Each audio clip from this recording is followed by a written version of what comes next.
Well, I'll be closing the poll in 3, 2, 1. And we will talk about that shortly. All right, well, thank you for joining us on this webinar.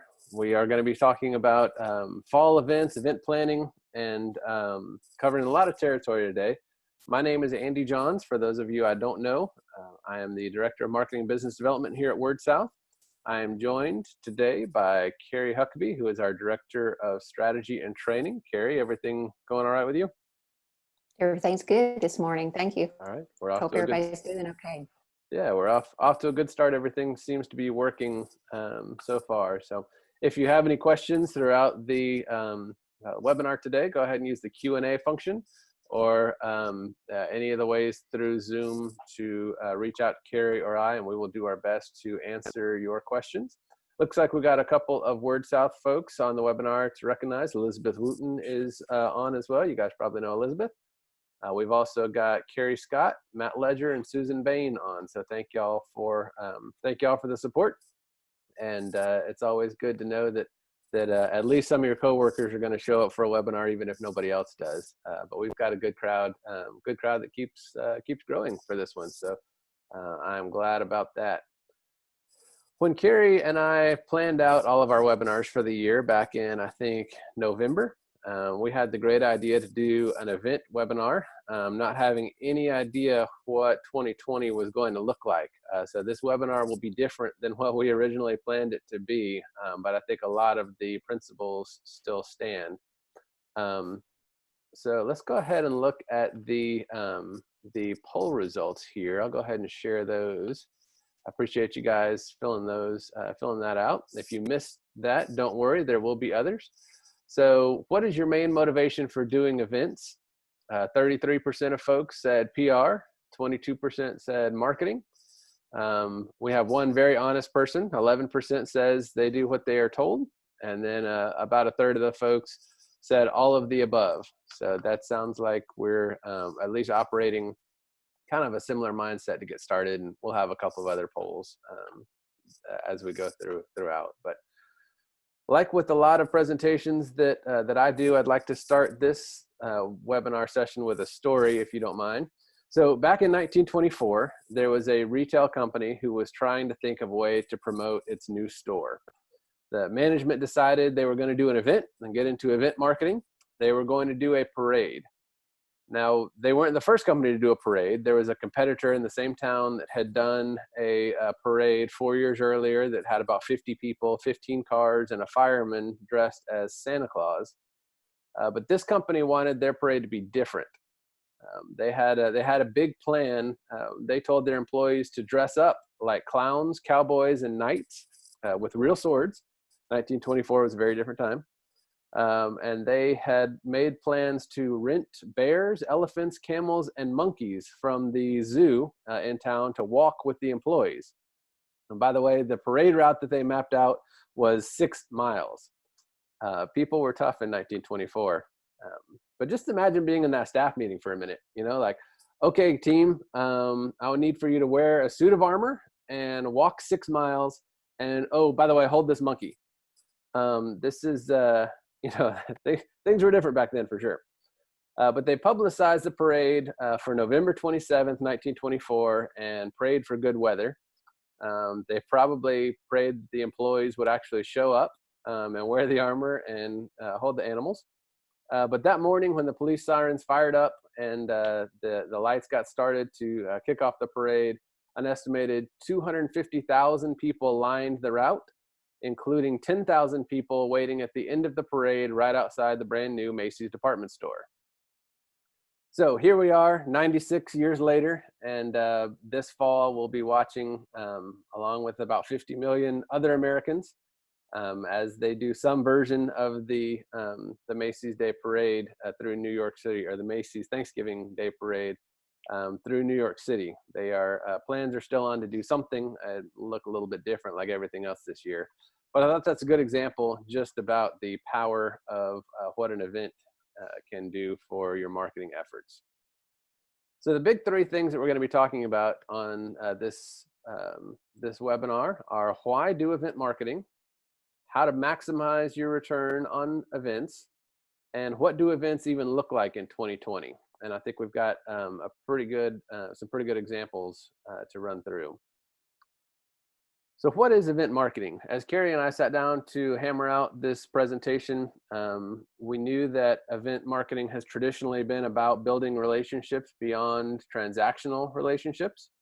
So if your customers or your members pretty much only know you as the person they pay their bill to, they give you money, you give them broadband service or electricity or telephone service, whatever it is, you have a very transactional relationship. But if you are set up through events where you are interacting, meeting folks, talking about what they need, what their interests are, what they how they're using your product, then that moves that relationship beyond transactional and into a real relationship with some give and take. But as we talk more, we also want to be sure that you are thinking of your event beyond just PR, and to look at marketing and sales to have some opportunities as well. The perfect example to me that I always like to cite is at Cochrane Telephone. The general manager, Gina Tomlinson, we podcasted on an episode back a couple years ago, when one of our early podcasts. And they had a parade that they always did every single year. And they decided that one year they were going to think about it differently and see what they could do instead of just putting employees up on the truck and throwing Tootsie Rolls to the crowd. They decided to get popcorn, and they got the microwave popcorn that was ready to be popped. I don't know if it was Orville Redenbacher or whatever it was, but they slapped a sticker on it that said Cochrane Telephone, pop this popcorn in the time it takes you to download a movie. And all of a sudden they took the exact same investment that they had always done in time and staff and all of that, and they made it on message and on brand for them, that what they were doing suddenly reinforced everything that they were doing as a high-speed internet provider. And to me, that's a great example of just rethinking some of the things you always do every year. There's a lot of rethinking going on this year. I'd like to get into some examples of most of the events that we see folks do in the telecom and electric industries that we serve. A lot of folks have annual meetings. And if you've never seen or heard about the annual meeting that FTC does in Rainsville, Alabama, WordSouth's hometown, FTC does a huge deal. This was, I believe, last year's annual meeting. They have a car show, they have Coke floats, they have live music, always a big crowd. And then, of course, they do the door prizes, the giveaways, that sort of thing. But it's always a big deal, and a great way to kind of thank their members for their continued support. This year, things look a little different for FTC. So you can see they had a virtual presence there. It was a drive-through meeting. But then they also did a lot of, drawing the prizes online. They even had, some more videos on Facebook there. They got some giveaways. They did a $250 grocery giveaway. They also did, one of the prizes was a security system, and they had FTC General Manager Fred Johnson do a little acting there for them. So it's a fun way for them to do it. There are a lot of annual meetings going on that are drive-through. I know we've worked with South Alabama Electric. This is WK&T up in Mayfield, Kentucky. But they've got their staff there. When the folks come through the drive-through line, that's where they're taking care of registration and voting on any issues that they have. Taking care of all the business activities that are needed right there in a drive-through setting. Keeping everybody distant and following the guidelines and everything there. I know that Norvado is up in Wisconsin. They have done an all virtual meeting, and I will include I'll send a follow-up email to you guys and include the podcast episode we did with the folks up there, because they're one of the first ones to go all virtual for their annual meeting. They noticed, as FTC and several other companies that have done it before, that a drive-through or a virtual meeting, attendance is up significantly with folks who attend that versus the folks that attended the in-person, traditional gather in an auditorium kind of meeting. And the costs are down significantly because you're not renting the space, and all of that. So it may be a trend. I've heard from a lot of folks that they were kind of trying it this year, and if this works, this may be the way that they do annual meetings in the future. So a lot to learn for sure. I did want to bring up, as you know, and you saw at the beginning with the logos, WordSouth was purchased by Pioneer Utility Resources back on June 30th. One of our service partners now that's in the same family of companies is called Arc Media. They are in Missouri, and they have developed a voting tool that can be used by cooperatives for their annual meeting. It's all safe and secure. It verifies who they are, and then it runs for 30 days or whatever time frame you want on your website. But if that's something you're looking to do online voting for your annual meeting, definitely get in touch with me and I can put you in touch with them. Another common event that a lot of folks have is a Customer Appreciation Day. You guys have, I'm sure, seen these before. This is Ardmore Telephone in right on the Tennessee, Alabama line. Pretty standard stuff, grilled hot dogs and drinks. They just kind of say thanks to customers. That's something a lot of folks do. Maybe if they're not a cooperative and they still want to reach out, they don't do an annual meeting, they can do a Customer Appreciation Day, but a lot of cooperatives do that as well. What does that look like in 2020? This is my favorite thing that we have done recently, and I just love this idea. We work with Coleman Electric Cooperative in kind of north central Alabama. They wanted to do an ice cream social to give folks the scoop on their new broadband service that we helped them launch earlier this year. So the plan was have employees scooping out ice cream and giving it to folks, which of course is not something a lot of folks are comfortable with in the current pandemic environment.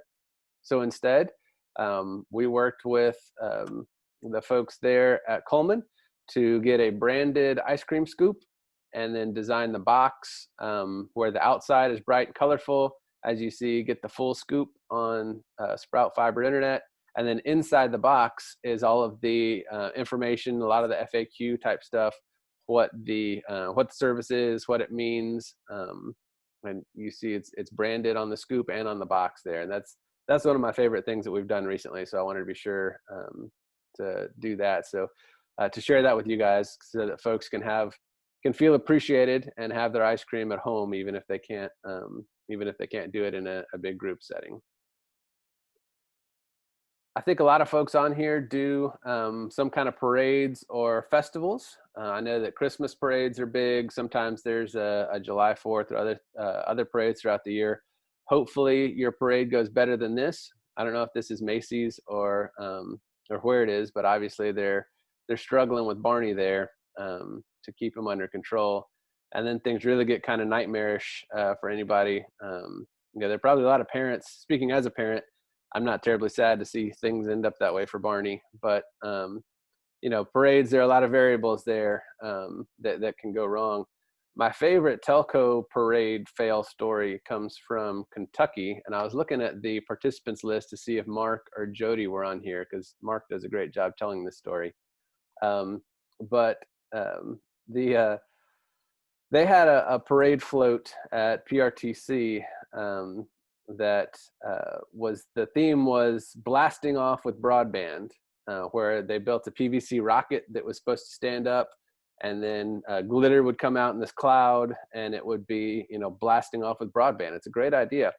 But unfortunately, about halfway through the parade, they had a gasket fail somewhere in the rocket. It was an air compressor that would push it up. And so what happened every so often as they went down the parade route was the rocket stood about halfway up, and then there's this loud sound that sounds like flatulence, and then 10-inch glitter patties are left in the middle of the road the whole way the rest of the parade route. So you just never know quite what's going to happen with the parade, but that's one of my favorite. If you're ever around Mark Sulfridge, he does a great job telling that story. Carrie, you had an example that certainly went better than that, but the soybean festival was one that you guys did. Do you mind go ahead and sharing that story?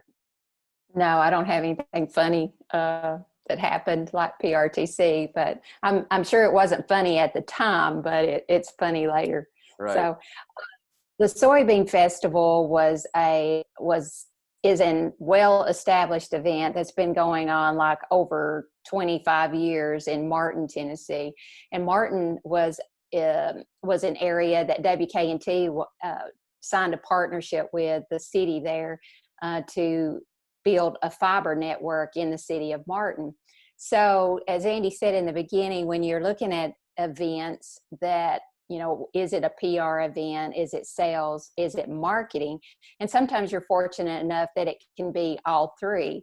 And the Soybean Festival was exactly one of those things that we were able to touch on all of those in that festival.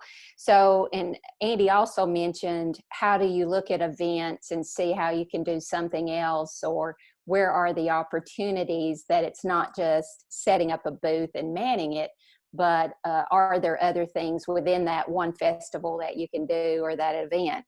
So we did have the opportunity. Number one, we did a reception the night before the festival launched, and it was about a two-hour reception, and we invited VIPs there in the town, people from UT Martin College, some business owners, and so that was a good way to introduce our company. Number two, we did set up our mobile unit there during the festival, which gave us an opportunity to meet people and gauge interest. And the management team and the sales team worked that festival. And number three, we had our name. We did sponsor the music several nights. Now, this festival goes over 7 to 8 days, so it's a long event. But we did sponsor some of the music events, which meant that our brand was up on the digital sign in the town square during that whole event. And last, they needed chairs. The city needed chairs for the music venue. So WKNT sponsored about 1,000 chairs. Matter of fact, we bought them and loaned them to the city of Martin during the event. And then we labeled them with plastic decals with our brand on every chair. And to help us do that, we made a donation to one of the local school civic clubs, and they came and helped us put those stickers on. So we were able to touch and meet and engage a lot of people during that festival. So, like I said, like Andy has said, look for these other opportunities. And, maybe after an event like that, you might sponsor a thank you reception for all of the volunteers. So anyway, that if you ever get a chance to go to the Soybean Festival, sadly, like everything else this year, it's canceled, but, make plans for 2021. Definitely. And I 1,000 chairs, putting stickers on 1,000 chairs is a big commitment, but it certainly is great visibility for something like that. And Carrie and I have talked before, we're always big fans. The promotional items that you do, kind of give those a thought about what their lifetime looks like. Bottle openers or pins or notebooks are great, but those mostly go back to the person's home and stay there. Whereas if you do something like camping chairs or umbrellas are one of my favorites, tote bags, that kind of stuff, the person's going to carry it around for you. You get a whole lot more mileage. Even though some of those items are going to be more expensive, you get a whole lot more mileage out of people in the community seeing them. So consider that. Part of the reason that it made so much sense for WKNT to really invest in that event was because it was a new territory for them. The return on the investment of putting 1,000 stickers on 1,000 chairs might not have been there if it was in their ILEC area or the spot that knew them already, where they already had really good brand recognition. But anytime you're going into a new territory, that you've got a lot of recognition hurdles to overcome. This is an example of Ben Lomond in Middle Tennessee. They did a fiber network launch in a community around Sewanee, which is a small university there. We helped them with press release, photos, signage, all kinds of stuff like that. But they held the event just to kind of recognize, to get the media attention and several other benefits, which I'll talk about later, but just kind of plant a flag in the ground and say, we're here. What does that look like in 2020? This was a ribbon cutting that we did. We helped on, again, with Coleman Electric. They were launching their new broadband service, and this was a socially distant event that they held outside. This was back in June. It's an opportunity for them to interact with folks. You see everybody had their masks on. They were not able to invite the big crowd that they had hoped for originally when they had, when we all started talking about this in much earlier in the year. But they were still able to invite a group of VIPs, media folks, local dignitaries, some state legislators, I think, as well, and then the chamber type folks that hopefully can help spread that information beyond just the folks who were there. If you invite the right folks, they can help carry the message for you. Dignitary visits are another type event that you may have, and any chance you can do those, it's really a chance to put a bona fide stamp on your company. It's one thing for you to say how great you are. It's another thing to have a state senator, a governor. This is former FCC Chairman Wheeler that visited PRTC in East Kentucky. We helped them document that with the video and photos, that kind of stuff. But it's a great opportunity for your local folks to realize just how good they've got it and the good work that you're doing. What does that look like in 2020? This was a Tallahatchie Valley Electric virtual visit from Sonny Perdue, who is the U.S. Secretary of Agriculture. This was on a USDA grant that they got. We helped them with some of the speech writing and the invite list there. So you can still have these events for sure. There's some things you're going to want to do to dress things up a little bit. I know that for this webinar, I was going to practice a little bit about what I preach, and I was going to have make sure that I dressed things up a little bit and got things ready for this webinar. So I went ahead and got a ring light for this call so that it would look good. I researched, and that's one of the things that you're supposed to do for the to make a good looking webinar. And the ring light that I got, I felt like it would be a little bit distracting for you guys because it's just not working out quite the way that I had hoped. So we're not going to do that. I guess the example there, or the lesson learned there, is to always test things and before you jump in and do them. So the ring lights might be good for somebody without glasses, but not for me. All right, so we're back to that one. You can see the background that Secretary Perdue had was very nice. Wooden background there. This is the governor of Mississippi, Governor Tate Reeves. His background is maybe not ideal, but I'm not sure what his situation was to do that. A couple of thoughts here, particular to this year when it comes to a virtual dignitary visit. Be aware, if you haven't heard, there is an election going on. And so in the next 70 days or so, there will be a lot of elected officials who are doing events and trying to be seen. They're all struggling with not being able to do big in-person events. So it might be, that might help you if you're asking them to come talk about rural broadband or whatever the topics are. Zoom also eliminates the travel requirements. So especially if you're a long way from your state capital, or if you're hoping to get somebody from Washington, D.C., instead of spending a day or multiple days just coming for your event, that a Zoom meeting like this would allow folks to eliminate that travel, where it's literally a 30-minute commitment to do your event as opposed to a day or two.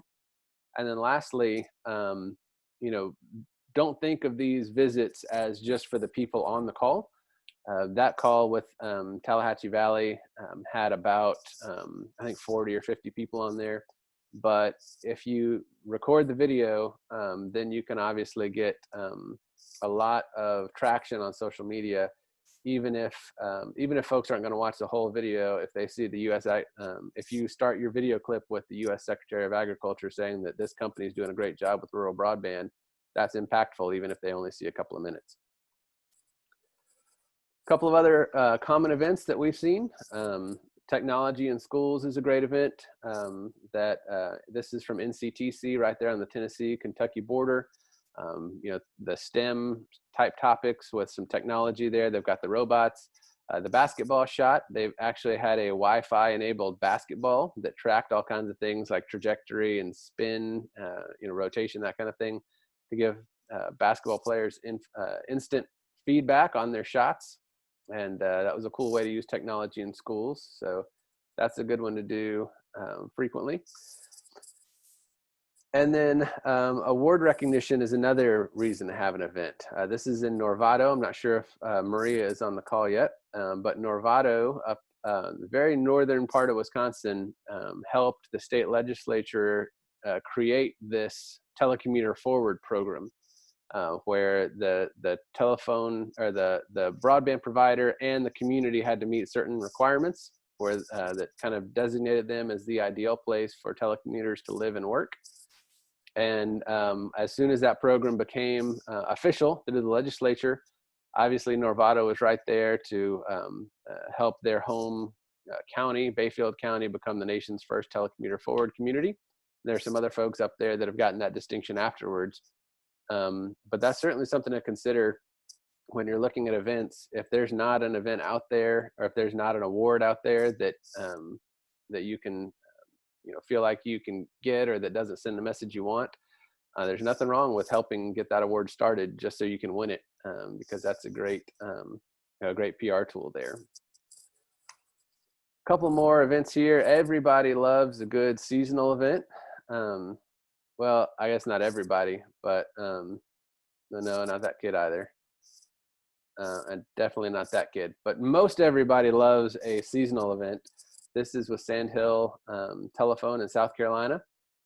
We helped them promote, we love working with them and help promote Santa at Sandhill. It's become a huge event. The co-op brings out Santa, and then parents bring their kids in for photos. Not sure what that's going to look like this year. I'm not sure what any of the Santa lap sitting is going to look like this year. But it's a great way for to get folks in the building. And while they've got a long line of folks waiting, obviously that's an opportunity for the staff to interact and find out more about those folks.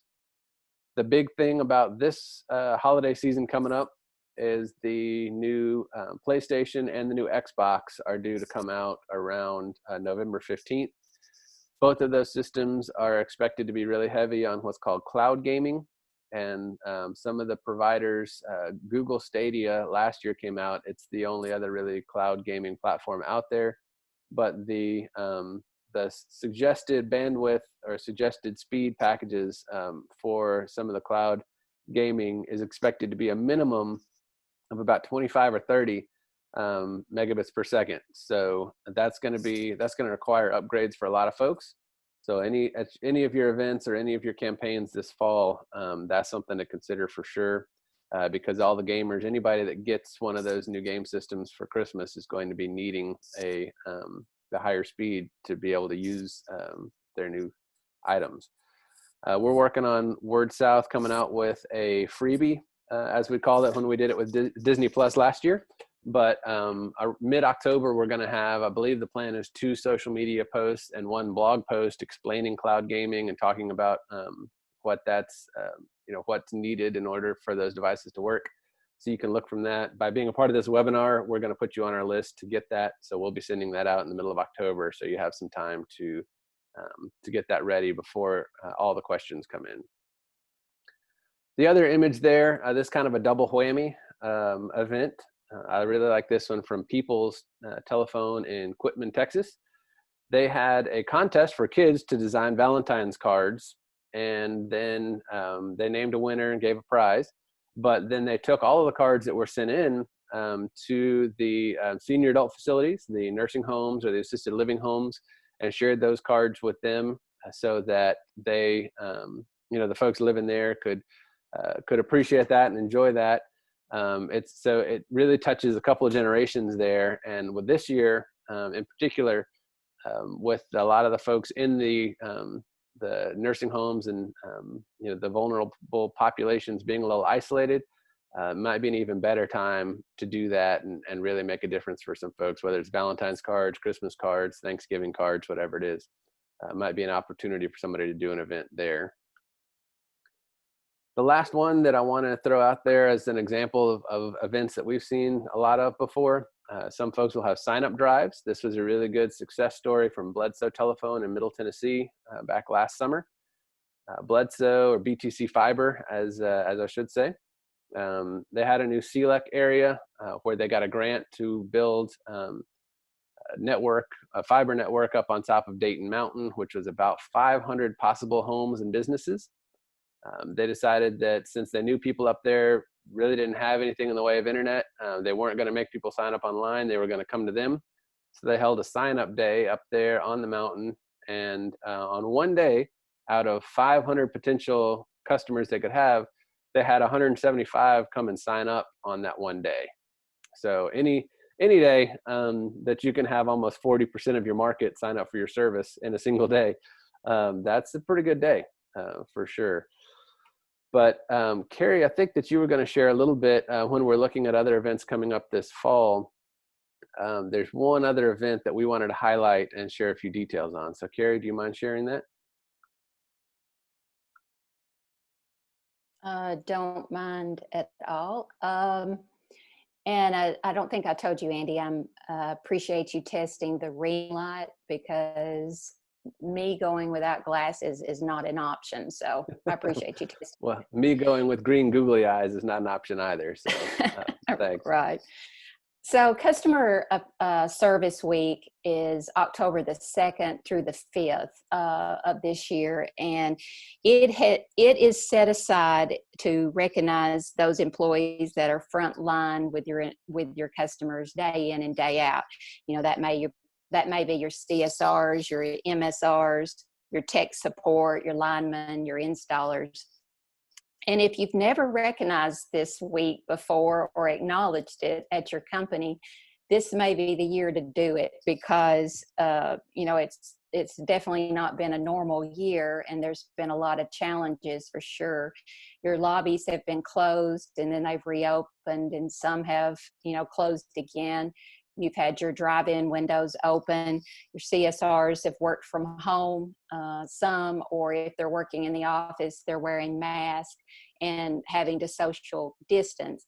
So it has been a challenging year for everyone, but it is especially challenging for those that are interacting with your customer, interfacing with your customers on a daily basis. So Andy mentioned the freebie for the Xbox, PlayStation. We'll be doing the same thing for Customer Service Week. In mid-September, we'll be sending out an email to our clients that have service agreements, and also to everyone that's on this webinar, stating that we've got some items ready for your use for Customer Service Week. We will be we will have a video for your social media. We will have Facebook cover. We'll have some social media banners, some social media frames that you can put your individual employees' photos in, or a department. So we'll just be creating some various items with an emblem for Customer Service Week that we'll be offering to you if you want to use that week. And of course, also October, the Customer Service Week kicks off Cooperative Month for many of you that celebrate that or acknowledge that and do some things there. So watch for that email in mid-September. Just let us know if you want those items, and we'll get them to you. Excellent. Thank you, Carrie. Mm-hmm. Next up, I had another poll here. Let's go ahead and throw that out there. If you would like to, let me jump in here. If you would like to, let's have a little bit of fun. And we were going to ask everybody what their least favorite work event is. If you want to fill that one out, we won't share those with other folks, but go ahead and take just a minute to fill that out.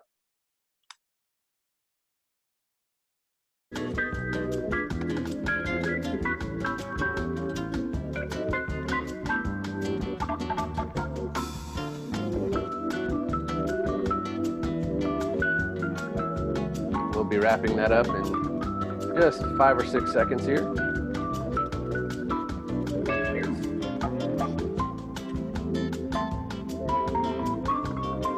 All right, well, we'll stop the music and we'll stop the poll. And looks like the annual meeting and each and every Monday are pretty significant leaders there.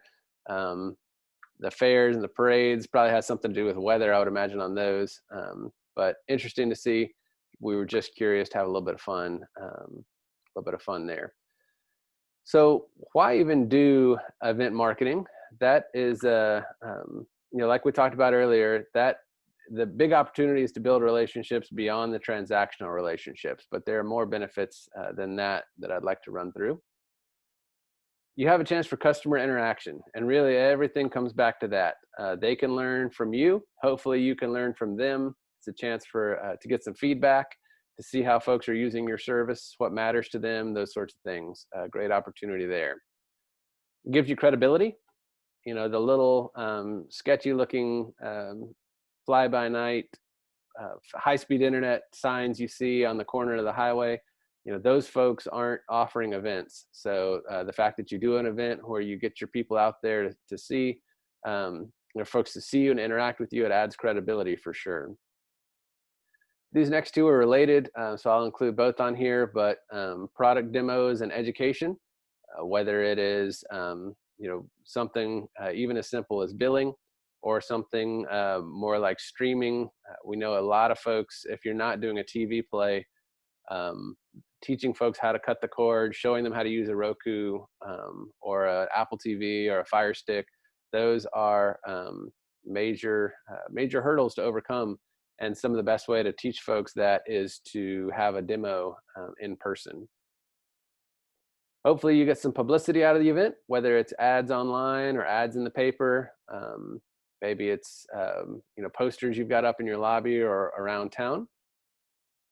Ideally, and this gets back to what we talked about earlier with finding a way to put sales into the event, hopefully you get some lead generation. And if you can have some kind of system where when somebody comes up to you at the event and says, our internet package that we had worked great before, but now that we've got, 2 kids doing remote learning and a parent working from home, we need better internet and we're just not real happy with it.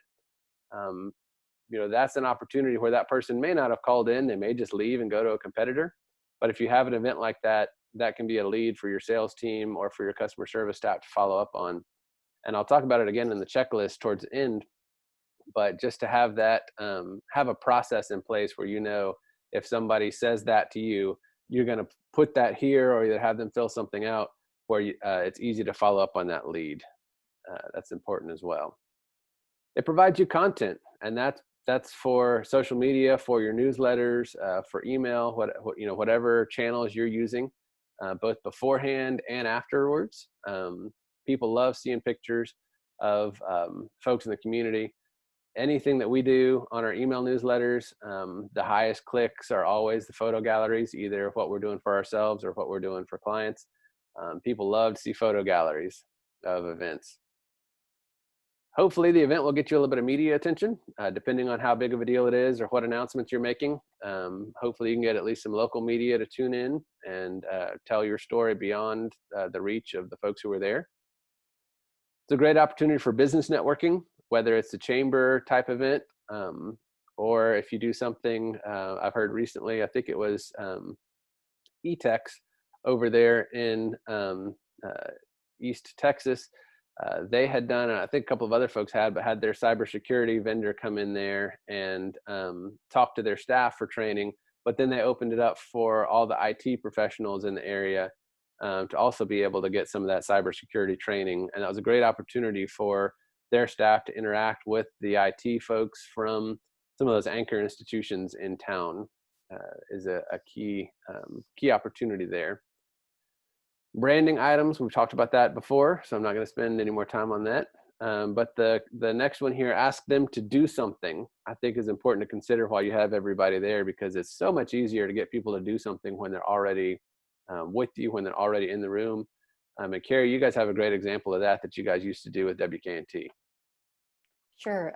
Like you said, there's opportunities where you have all your membership together, or in normal circumstances, normal years. So every year at the annual meeting at WKNT's meeting, we would have an advocacy booth, and it kind of serves several purposes. Number one is whatever issue, regulatory or legislative issues that we were facing that year, we wanted to educate our members and our employees So what we would do is set up a corner, and we called it our advocacy corner booth.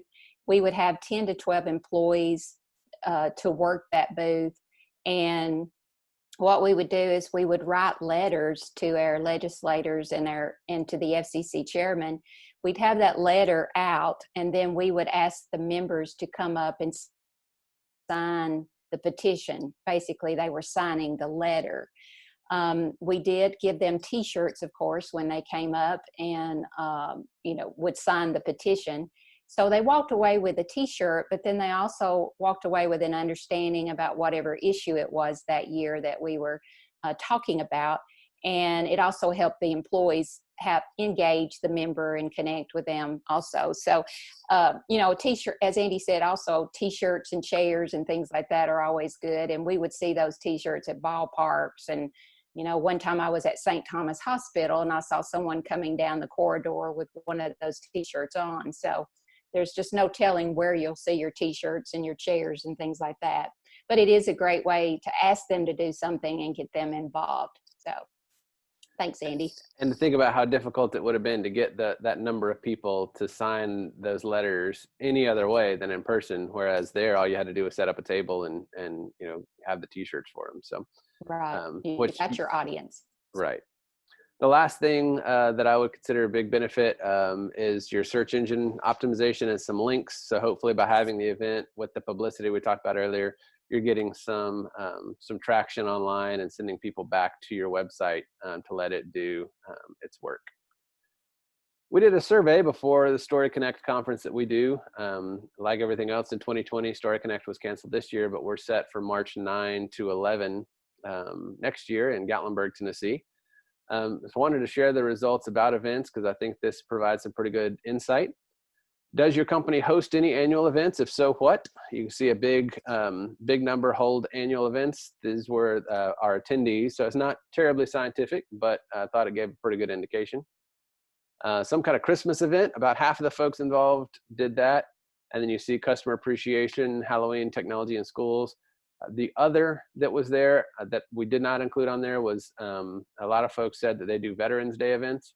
I know Sand Hill does a big thing with Veterans Day, and some other folks do too. So that made up the majority of that other line there. What annual events does your company participate in beyond cash sponsorship? So I know a lot of y'all are, people ask for donations for events, but we really wanted to look at which events you guys participated in beyond just, contributing funds and getting advertisement or something. Local festival, holiday parade, nothing too surprising there. For the other, a lot of that was either concerts or cook-offs. Whether it's barbecue cook-off, chili cook-off, whatever it was, there are a few there. Around which of the following events do you typically plan a promotion or a campaign? You see Christmas far and away, followed by back to school as the #1 time when folks are doing campaigns and promotions. I think that, that makes sense. That's when the pocketbooks are open. And as you see, we asked them what their best yields or their best return was on those campaigns, and they said Christmas and back to school. So I would say that's a good sign that the most common, the most common campaigns were the ones with highest returns. That shows that you guys know what you're doing, which is good. But I think, the tie-in for both of those, most of the folks involved were talking about broadband. So with Christmas, all the new gadgets and stuff coming in, and then with back to school, whether they're in remote learning setting like they are now or not, folks are still going to need high-speed broadband and upgrades or new service for both of those times. Let's do another quick poll here, and in the interest of time, I'm going to throw the poll up and then keep on moving through the next slides. But I'll go ahead and throw up our third poll here.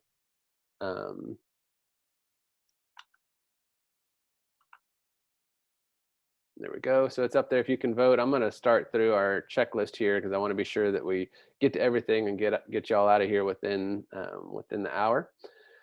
I put together an event checklist. just because I think there's so much that goes into it. I know a lot of this you guys probably already thought of, but maybe there's some that we can provide some insight. I would start every event with a goal. What are you looking to get out of it? How does marketing and sales fit in? How does PR fit in? What do you want to happen? What does winning look like? All of that stuff. Budget is important, obviously. A location or a platform, depending on if it's virtual or not. You're going to need to nail that down pretty quick. We are helping the Tennessee Broadband Association and the Kentucky Telecom Association do their digital fall conference. So we're working with them on that.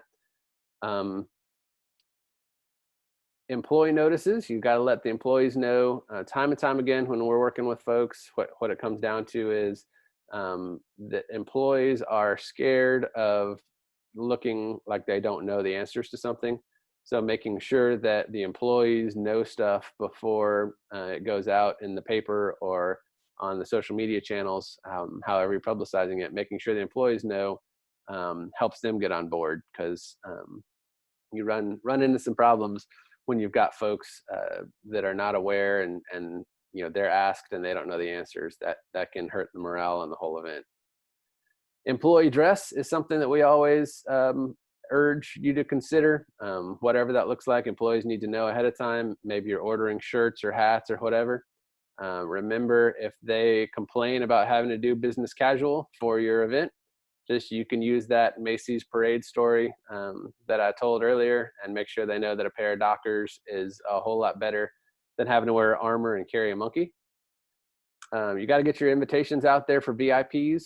The farther you go up, generally the rule of thumb, the farther you go up the chain politically, if you get to state level, and then on up from there, if you invite somebody, there's a chance they may want to speak or give an opening prayer or do something to be upfront. So be prepared for that and have some opportunities, for them to do that.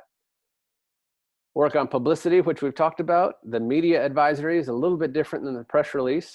Media advisory being the thing that goes out to folks in the media outlets maybe about a week ahead of time, that doesn't have to give away the announcement or anything, but it just needs to say, this telco or this electric cooperative is having this event, and kind of invite them to cover it so they can plan on it. Work on your branding. We've heard folks that pull off a great event, whether it's, I think a tailgating event was one example, but then at the end they realized that folks did not know, not all the folks knew who put the event on. So any opportunity that you can to get your brand out there with signs, banners, promotional giveaways, and then having your staff introduce the company when they're on stage. Promotional items we've discussed. Food is a big part of a lot of events. Maybe there's a way to consider, I know NCTC and maybe Ben Loam and a couple of other folks have had branded cakes where they can print the logo or the gig certified logo, whatever it is, on top of the cake. So consider that. Entertainment's a possibility for you. I want to spend a little bit of time on the photo plan and the video plan. Go ahead and be thinking about that early. Number one, you want to have assigned who's going to shoot the photos, who's going to post the photos to social media. I'll go ahead, and the social media plan is next on the list. But there's nothing worse than it being 6 o'clock, 6:30, you pulled off a great event that day, and then you remember you have all these photos that you have to post to social media or that you have to send to media. So go ahead and have somebody, maybe someone who's not you, to shoot the photos and to post or send the photos. That probably helps all the way around if you can do that. Just one less thing that you have to worry about if you're the one planning the event. The last thing on photos too is consider what the photos are saying. Consider what story the photos tell. If you're doing a rural broadband event where you're kicking off this opportunity to build a network to a very rural area, sometimes all folks are going to see either in the paper or on your social media is just the picture. They're not going to read more. So if you set that event up in a city hall or a community center or something like that, that's fine. But if you set that up at a horse farm, or some kind of agriculture, something that says rural, with rolling hills and silos or horses or cows in the background, that's going to tell that story in just a split second Folks are going to see the telephone company or the electric cooperative is there, and it's a rural setting, and that does a lot of the work for you. So go ahead and try to plan on what the photos are going to look like as you're working on that location. Bonus activities is what Carrie was talking about. So see if there are some things that you can have them do, whether that's sign an advocacy letter like she mentioned. Maybe that's sign up. If you use CrowdFiber or a vendor in that space, maybe you've got iPads out there that you have out there where people can go ahead and sign up right then and there. If you don't want to do the iPads for various reasons, there's some kind of collateral that people can put their information down on and turn in to get on your mailing list, or to some way that says where they are, that you can interact with them later. Once they get in their cars and go home, it's going to be impossible to track them all down unless you collect that information then and there. Go ahead and write the press release ahead of time if you can, or have us write it. However you do that. If the press release is ready, sometimes if there's a speaker, you can go ahead and pull a part of their speech to use as a quote, so that press release is ready to go that day to send out to the media. You don't want to be at 6:30 after the event writing a press release if you can avoid it. Give that a shot. Like we said earlier, work on finding ways to work sales into your event, so it's not just PR. Maybe it's having your sales team at the event. That'll help not only get you a return on your investment of time and effort and money into your event, but it'll also make you pretty good friends with the sales team if you have a sales team, because that really positions them to succeed well. Think about who you've got there. If you look at the list and the people that volunteered to work the event are great folks, but maybe not the go-getter, the charismatic folks. You all have folks on your staff. I know we do. Some folks work great. We're working with people, shaking hands, that kind of stuff. Other folks prefer to be a little bit more behind the scenes. So make sure that you've got a little bit of a mix with your folks working the event. And then lastly, come up with what's the follow-up, and go ahead and try to think about that. If you're not going to go ahead and develop the whole thing, then at least think about that ahead of time as to what you're going to do to follow up. Maybe that's sending a mailer out. Maybe that's contacting them by phone, email, whatever it is. Think about what the follow-up is going to be from there. Our last section that we wanted to get to here is personalized events. You can create little mini events, and this seems even more relevant in 2020 than at other times, but I think it's always a good approach. If you have seen Carrie do her customer service training that she does for our clients, or if you've heard Carrie and I present before, that we talk a lot about celebrating milestones. So Carrie, if you don't mind, share a little bit about that, please. Don't mind it at all. So right now, like Andy says, you can't have those face-to-face events like you want to, but you can do personal ones or personalized events that make a real difference. Maybe it's just one customer at a time, but it still makes a difference. In the Power of Moments, which is Andy referred to, the book, it talks about creating engineering customer moments, or engineering those moments to make a difference, engage, connect. And recognizing milestones is definitely one of the ways to go to do that. It's just like we recognize decade birthdays, the 30s, the 40s, when we turn 50. So, those are milestones in our life. So it's basically retraining your customer service reps, or just listening to your customers, recognizing like that when they come in and maybe they bought a new house, they're connecting their service. You might make a note on their billing system that they just bought a new house, and you send a card, or you send a plant, or you send a housewarming gift. Or maybe they changed their name on the membership because they're getting married. Same thing. Maybe you send a gift, maybe you send a card, and recognize those milestones in their life. Sadly, maybe someone is changing their membership because their spouse passed away. You may send a card or send something to them, recognizing that, that was a big event in their life, and you're thinking about them.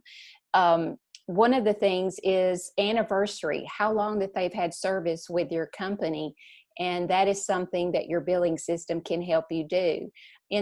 As I said, in the Power of Moments, when they talk about pride being one of those things, recognizing those important moments, anniversaries, birthdays. But I think, Andy, you've got a slide here with DTC, and every time we talk about recognizing anniversaries, we bring up this event that DTC has.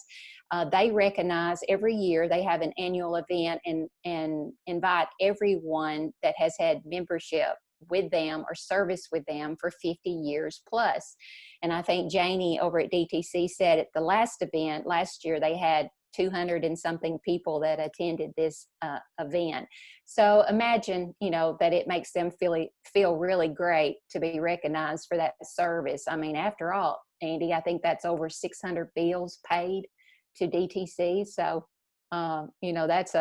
that's a good audience there to cater to and have a special event. So people like to be remembered. So, milestones is a great way to do that. Absolutely.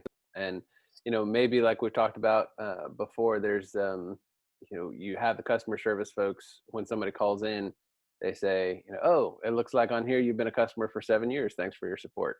There's some little ways to do that just really make people feel good about it. Yeah, some great opportunities there. Thanks, Carrie. One that happened to me personally, we've had EPB here in Chattanooga. That's the electric provider, and also the fiber, one of the fiber internet providers here.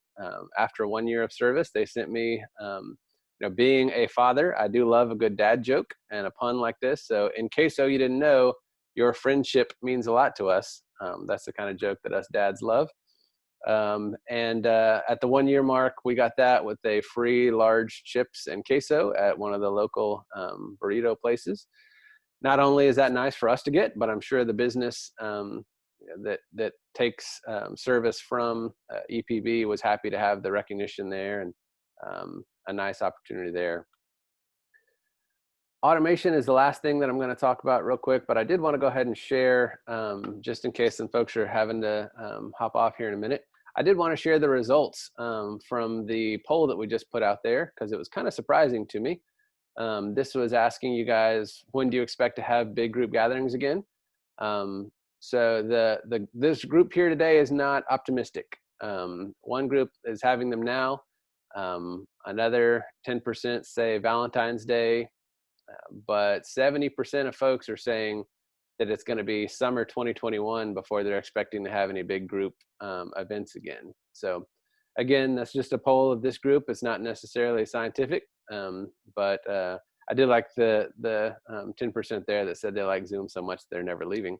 And I believe that's going to be true to a degree. Obviously, that's extreme, but I believe that there are going to be some things that like the annual meetings, that may stay virtual.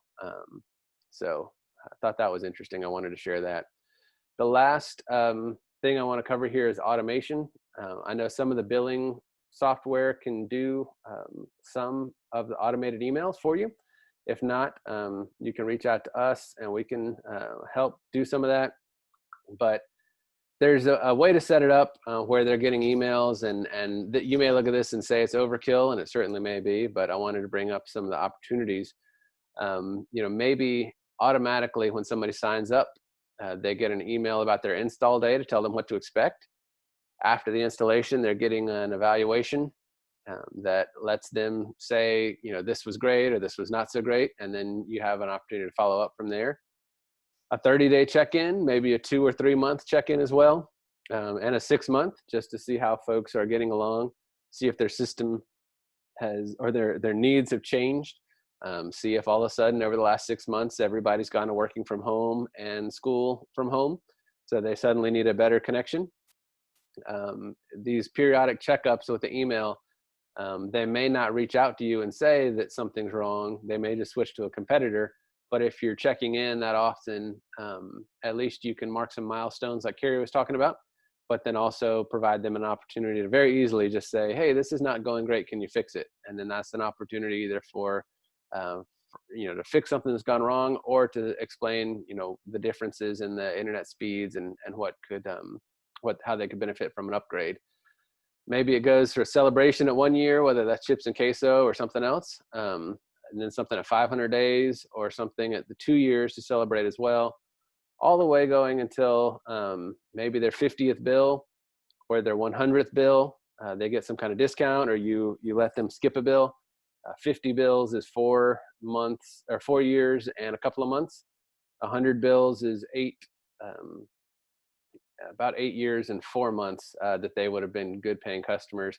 So maybe there's something you do, $50 off or $100 off, something like that, to celebrate that milestone. So we have covered a lot of ground. We are wrapping up right about on schedule. I appreciate your time here for joining us. We'll put this webinar up as a YouTube video on our webinar page. It's wordsouth.com/webinars, and you'll be able to see the webinar archives. I did want to let you guys know September 10th, I'm really excited about the webinar we have coming up then. It's about the customer journey, and we have a report card that we're going to be putting together to hopefully that you guys can work through to help you look at the journey that you put customers on in order to interact with your company. So we're hoping that provides some good insight, and I'm looking forward to that webinar September 10th. So you guys have been a great audience. Carrie, thank you as always for being on, and we appreciate everyone's time and look forward to seeing you at the next webinar we do, if not before. So thank y'all. Thank you, Andy. Thanks, everyone. Thanks, Carrie.